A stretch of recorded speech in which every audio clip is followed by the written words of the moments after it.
Big boss അപ്ഡേറ്റിലേക്ക് പോകാം. ഇപ്പോൾ ഞെട്ടിക്കുന്നൊരു promo വന്നിരിക്കുകയാണ്. ഗബ്രിയും നമ്മുടെ ജിൻഡോയും സ്പോട്ട് എവിഷൻ ചെയ്തിരിക്കുകയാണ്. ലാലേട്ടനാണ് ഇരുവരെയും പുറത്താക്കിയിരിക്കുന്നത്. ലാലേട്ടൻ്റെ തീരുമാനത്തിലാണ് ഇരുവരെയും പുറത്താക്കാൻ തീരുമാനിച്ചിരിക്കുന്നതായ പ്രൊമോ വന്നിരിക്കുന്നത്. അതായത് ലാലേട്ടൻ പറയുകയാണ്, ഇവിടെ അസഭ്യ വാക്കുകൾ പറയുന്ന ആളുകളെ നിങ്ങൾ സെലക്ട് ചെയ്യാൻ പറയുന്നു. എന്നിട്ട് ഏറ്റവും കൂടുതൽ വോട്ട് കിട്ടിയത് ഗബ്രിക്കും ജിൻഡോയ്ക്കുമാണ്. ലാലേട്ടൻ പറയുന്നു, ഇവരെ രണ്ടാളെയും ഞാൻ എൻ്റെ ഇതിൽ പുറത്താക്കുകയാണെന്ന് ബിഗ് ബോസിനോട് പറയുന്നു.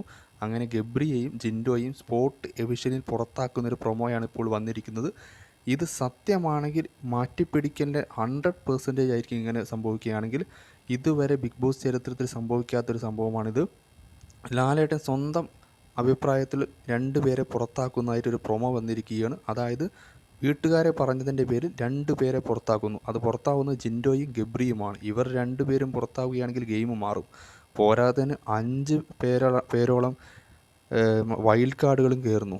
എനിക്ക് തോന്നുന്നത് ഇന്നത്തോടു കൂടി ബിഗ് ബോസ് വീണ്ടും റീസ്റ്റാർട്ട് ചെയ്യുന്ന പോലെയാണ്. അതായത് ഇനി ഉള്ള ദിവസങ്ങൾ ഫസ്റ്റ് തൊട്ട് ഡേ 1 പോലെ സ്റ്റാർട്ട് ചെയ്യാൻ പോവുകയാണ്. ഗബ്രിയും ജിൻഡോയും പുറത്ത് ഞെട്ടിക്കുന്നൊരു പ്രൊമോയാണ് വന്നിരിക്കുന്നത്.